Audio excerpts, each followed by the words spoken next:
ನಮಸ್ಕಾರ ಸ್ನೇಹಿತರೆ, ಮಹಿ updates educational YouTube ಚಾನಲ್ಗೆ ನಿಮಗೆ ಸ್ವಾಗತ ಸುಸ್ವಾಗತ. ನೋಡಿ, ನಾನು ಪ್ರತಿ ವಿಡಿಯೋದಲ್ಲಿ ನಿಮಗೆ ಹೇಳ್ತಾನೆ ಇರ್ತೀನಿ. ವಿಡಿಯೋ ಕೊನೆಯಲ್ಲಿ ಏನಂತ ಅಂದ್ರೆ, ನೀವು ವಿಡಿಯೋಗೆ ಲೈಕ್ ಮಾಡಿಬಿಟ್ಟು ಕಾಮೆಂಟ್ ಮುಖಾಂತರ ತಿಳಿಸೋದ್ರಿಂದ ಯಾವ ಟಾಪಿಕ್ಸ್ ಬಗ್ಗೆ ಹೆಚ್ಚಿಗೆ ಕಾಮೆಂಟ್ಸ್ ಇರುತ್ತೋ ಅದ್ರ ಬಗ್ಗೆ ನಿಮಗೆ ನೆಕ್ಸ್ಟ್ ವಿಡಿಯೋ ಆದ್ರೆ ಮಾಡಿ ತಿಳಿಸ್ತೀನಿ ಅಂತ ನಿಮಗೆ ಹೇಳ್ತಾನೆ ಇರ್ತೀನಿ. ಈಗ ಅದೇ ರೀತಿಯಾಗಿ ಈಗ ಹೆಚ್ಚಿಗೆ ಕಾಮೆಂಟ್ಸ್ ಮಾಡಿರುವಂತದ್ದು ಯಾವ ಒಂದು ಪ್ರಶ್ನೆ ಅಂದ್ರೆ, ನೋಡಿ ಇಲ್ಲಿ ಏನಂತ ಕೇಳ್ತಿದ್ದಾರೆ ಅಂದ್ರೆ, ನಾಳೆ ಮರುಪರೀಕ್ಷೆ ಇದೆ ಅಂತೆ, ಹೌದಾ ಅಂತ ಸಾಕಷ್ಟು ಜನ ಕಾಮೆಂಟ್ ಮಾಡ್ತಿದ್ದೀರಾ.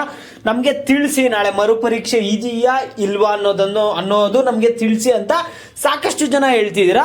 ಮತ್ತೆ ಈಗ ಮರುಪರೀಕ್ಷೆ ಇದೆ ನಾಳೆ, ಪ್ರಶ್ನೆ ಪತ್ರಿಕೆ ತುಂಬಾ ಟಫ್ ಇರುತ್ತಂತೆ, ನಮಗೆ ಪ್ರಶ್ನೆ ಪತ್ರಿಕೆ ತುಂಬಾ ಟಫ್ ಇರುತ್ತೆ, ಕಷ್ಟ ಇರುತ್ತೆ ಅಂತೆ, ಹೌದಾ? ಇವೆರಡು ಪ್ರಶ್ನೆಗಳಿಗೆ ಉತ್ತರ ಆದ್ರೆ ಸಾಕಷ್ಟು ಜನ ಕೇಳ್ತಾನೆ ಇದ್ದೀರಾ ಕಾಮೆಂಟ್ಸ್ ಅಲ್ಲಿ, ಲೇಟೆಸ್ಟ್ ವಿಡಿಯೋಸ್ ಅಲ್ಲಿ. ಅದರಿಂದ ಈ ವಿಡಿಯೋದಲ್ಲಿ ನಿಮಗೆ ಕ್ಲಾರಿಫೈ ಆದ್ರೆ ಮಾಡ್ತೀನಿ. ಎಲ್ಲರೂ ವಿಡಿಯೋ ಕೊನೆವರೆಗೂ ನೋಡಕ್ ಟ್ರೈ ಮಾಡಿ. ಅದಕ್ಕೆ ಮುಂಚೆ ಯಾರ ಚಾನಲ್ ಇನ್ನೂ ಸಬ್ಸ್ಕ್ರೈಬ್ ಮಾಡ್ಕೊಂಡಿಲ್ಲ ಪಟ್ ಅಂತ ಸಬ್ಸ್ಕ್ರೈಬ್ ಮಾಡ್ಕೊಳ್ಳಿ. ಮತ್ತೆ ವಿಡಿಯೋಗೆ ಲೈಕ್ ಆದ್ರೆ ಕೊಡಿ. ನಾನು ಪ್ರತಿ ವಿಡಿಯೋದಲ್ಲಿ ಯಾಕೆ ಸಬ್ಸ್ಕ್ರೈಬ್ ಲೈಕ್ ಮಾಡ್ಕೊಳ್ಳಿ ಅಂತ ಹೇಳ್ತೀನಿ ಅಂದ್ರೆ, ನೀವೀಗ ಸಬ್ಸ್ಕ್ರೈಬ್ ಲೈಕ್ ಮಾಡ್ಕೊಳ್ಳೋದ್ರಿಂದ ನಿಮಗೆ ಫ್ರೀ ಆಗಿ ಸ್ಕಾಲರ್ಶಿಪ್ ಅಪ್ಡೇಟ್ ಸಿಗುತ್ತೆ. ಅದ್ರ ಜೊತೆಗೆ ನಿಮಗೆ ಫ್ಯೂಚರ್ ಅಲ್ಲಿ ನೀವು ಯಾವುದೇ ಹೈಯರ್ ಎಜುಕೇಶನ್ಗೆ ಹೋಗಿ, ನೀವು 10th ಎಕ್ಸಾಮ್ಸ್ಗಾಗಲಿ, ನಿಮ್ಗೆ ಎಲ್ಲ educational updates all in one updates ನಿಮಗೆ ಇಲ್ಲಿ ಚಾನಲ್ ಅಲ್ಲಿ ಸಿಗ್ತಿರುತ್ತೆ. ಅದರಿಂದ ಈಗಲೇ ಸಬ್ಸ್ಕ್ರೈಬ್ ಮಾಡ್ಕೊಳ್ಳಿ, ಕಂಪ್ಲೀಟ್ಲಿ ಫ್ರೀ ಇದೆ. ಮತ್ತೆ ವಿಡಿಯೋಗೆ ಲೈಕ್ ಕೊಡಿ, ನೀವು ಕೊಡುವಂತಹ ಪ್ರೋತ್ಸಾಹ ಆಗಿರುತ್ತೆ.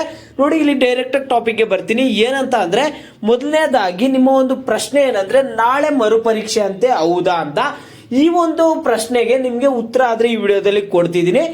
ನೋಡಿ, ಸಾಕಷ್ಟು ಜನ ಕೆಲವರು ಕಾಮೆಂಟ್ ಮಾಡ್ತಾನೆ ಇದ್ರು, ನಮ್ಮ ಒಂದು ಸ್ಕೂಲ್ ಕಡೆಯಿಂದ ಹೇಳಿದ್ದಾರೆ ನಾಳೆ ಪರೀಕ್ಷೆ ಇದೆ. ಇನ್ನು ಕೆಲವರು ನಮ್ಗೆ ಪರೀಕ್ಷೆನೆ ಮುಗಿದ್ಬಿಡ್ತು, ಇನ್ನೊಂದು ಲಾಸ್ಟ್ ಒಂದು ಸೋಷಿಯಲ್ ಸಬ್ಜೆಕ್ಟ್ ಇದೆ ಅಷ್ಟೇ, ನಮ್ಗೆ ಅದು ಮುಗಿದ್ರೆ ನಮ್ಗೆ ಎಕ್ಸಾಮೇ ಮುಗೀತು ಅಂತ ಸಾಕಷ್ಟು ಜನ ಕೇಳ್ತಿದ್ರ. ಇಲ್ಲಿ ಪಬ್ಲಿಕ್ ಎಕ್ಸಾಮ್ ಕತೆ ಏನು ಅಂತ ಸಾಕಷ್ಟು ಜನರಲ್ಲಿ ಒಂದು ಪ್ರಶ್ನೆ ಆದ್ರೆ ಇದೆ. ಇಲ್ಲಿ ಪಬ್ಲಿಕ್ ಎಕ್ಸಾಮ್ದು ಹೈಕೋರ್ಟ್ ಅಲ್ಲಿ ಕೇಸ್ ಇದೆ, ನಿಮ್ಗೆ ಗೊತ್ತು.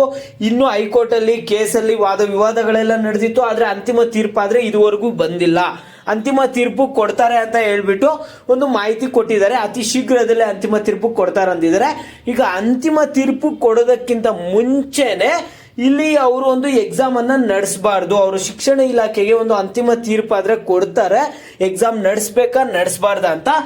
ಈಗ ಹಾಗಾದ್ರೆ ನಿಮ್ಗೆ ಏನಾಗುತ್ತೆ, ಎಕ್ಸಾಮ್ ನಡೆಸ್ತಾರ ನಡೆಸಲ್ವಾ ಅಂತ ನೀವು ಕೇಳ್ಬೋದು. ಇದು ಯಾರ ಕೈಯಲ್ಲೂ ಇಲ್ಲ, ಜಡ್ಜ್ ಕೈಯಲ್ಲಾದ್ರೆ ಇದೆ. ಹೈಕೋರ್ಟ್ ಜಡ್ಜ್ ಅವರು ಒಂದು ಡಿಸೈಡ್ ಮಾಡಿ ಹೇಳ್ಬೇಕಾಗುತ್ತೆ. ಮತ್ತೆ ನೀವು ಪ್ರಶ್ನೆ ಪತ್ರಿಕೆ ಟಫ್ ಇರುತ್ತಾ, ನಾಳೆನೇ ಎಕ್ಸಾಮ್ ಇರುತ್ತಾ, ನಾಳಿದ್ದೇ ಎಕ್ಸಾಮ್ ಇರುತ್ತೆ, ಇವೆಲ್ಲದ್ರ ಬಗ್ಗೆ ನೀವು ಯಾರು ತಲೆ ಕೆಡಿಸ್ಕೊಳ್ಳುವಂತ ಅವಶ್ಯಕತೆ ಇಲ್ಲ. ಯಾಕಂದ್ರೆ ಎಕ್ಸಾಮು ಈಸಿ, ಫುಲ್ ಈಸಿ ಇರುತ್ತೆ ನಿಮ್ಗೆ. ಎಕ್ಸಾಮ್ ಯಾವುದೇ ರೀತಿಯಾಗಿ ಟಫ್ ಇರಲ್ಲ, ಏನು ಇರಲ್ಲ. ಎಕ್ಸಾಮ್ ಈಸಿ ಆಗಿರುತ್ತೆ. ನಾವೆಲ್ಲ ನೋಡಿದೀವಲ್ಲ ಲಾಸ್ಟ್ ಇಯರ್, ಅದ್ರ ಹಿಂದೆ ವರ್ಷ ಎಲ್ಲ ನೋಡಿದೀವಿ. ಈಗ ನಾರ್ಮಲ್ ಆಗಿ ನಿಮ್ಮ ಸ್ಕೂಲ್ಸ್ ಅಲ್ಲಿ ಪ್ರತಿ ವರ್ಷ ಆನ್ಯುವಲ್ ಎಕ್ಸಾಮ್ ಅಂತ ಮಾಡ್ತಾರಲ್ಲ, ಆ ಒಂದು ಎಕ್ಸಾಮ್ ಏನ್ ಮಾಡ್ತಾರೋ ಆ ಒಂದು ಎಕ್ಸಾಮ್ಗಿಂತ ಕೂಡ ನಿಮ್ಗೆ ಈಸಿ ಆಗಿರುತ್ತೆ. ಓಕೆನಾ?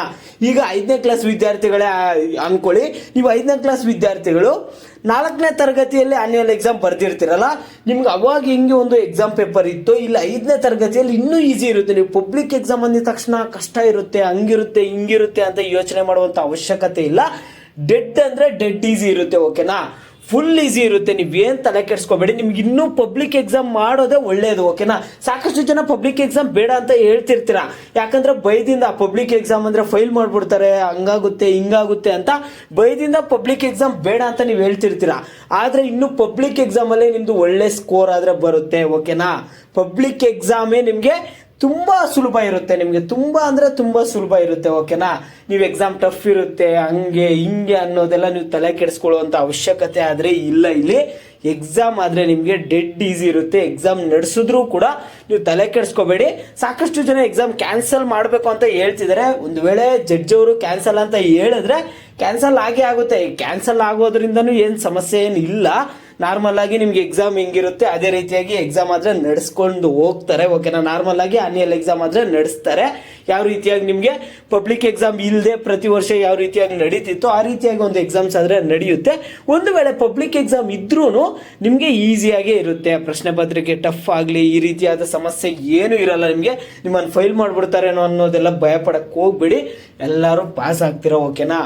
ಇದೇ ನಿಮಗೆ ಈ ವಿಡಿಯೋದಲ್ಲಿ ಕೊಡುವಂತಹ ಧೈರ್ಯ ಆಗಿರ್ಬೋದು, ಅಪ್ಡೇಟು. ನೀವೇನು ಭಯ ಪಡುವಂಥ ಅವಶ್ಯಕತೆನೇ ಯಾರು ಭಯ ಪಡಬೇಡಿ. ಓಕೆನಾ? ಈಗ ನಿಮಗೆ ಹೈಕೋರ್ಟ್ ಆ ಡಿಸಿಷನ್ ಈ ಡಿಸಿಷನ್ ಇವೆಲ್ಲ ತಲೆ ಕೆಡಿಸ್ಕೊಳ್ಳೋದು, ಈಗ ಬೆಳಗ್ಗೆಯಿಂದ ಸಾಯಂಕಾಲವರೆಗೂ ಯೂಟ್ಯೂಬಲ್ಲಿ ಕೂತ್ಕೊಂಡು ಈಗ ಯಾವಾಗ ವಿಡಿಯೋ ಬರುತ್ತೆ, ಯಾವಾಗ ಹೈಕೋರ್ಟಿಂದ ಡಿಸಿಷನ್ ಬರುತ್ತೆ, ಈ ರೀತಿಯಾಗಿ ಯಾರು ತಲೆ ಕೆಡಿಸ್ಕೊಂಡು ಕೂತ್ಕೋಬೇಡಿ. ಓಕೆನಾ, ಅಪ್ಡೇಟ್ ಬಂದಾಗ ನಮ್ಮ ಚಾನಲಲ್ಲಿ ನಿಮಗೆ ತಿಳಿಸ್ತೀನಿ ಎಕ್ಸಾಮ್ ನಡೆಯುತ್ತಾ ನಡೆಯಲ್ವಾ ಅಂತ. ಓಕೆನಾ, ನಡೆಯುತ್ತಾ ನಡೆಯಲ್ಲ ಅನ್ನೋದನ್ನು ನಿಮಗೆ ಅಪ್ಡೇಟ್ ಆದರೆ ಬರುತ್ತೆ. ಚಾನಲನ್ನು ಸಬ್ಸ್ಕ್ರೈಬ್ ಮಾಡಿ ಇಟ್ಕೊಂಡಿರಿ. ಸಿಗೋಣ ನೆಕ್ಸ್ಟ್ ವಿಡಿಯೋದಲ್ಲಿ.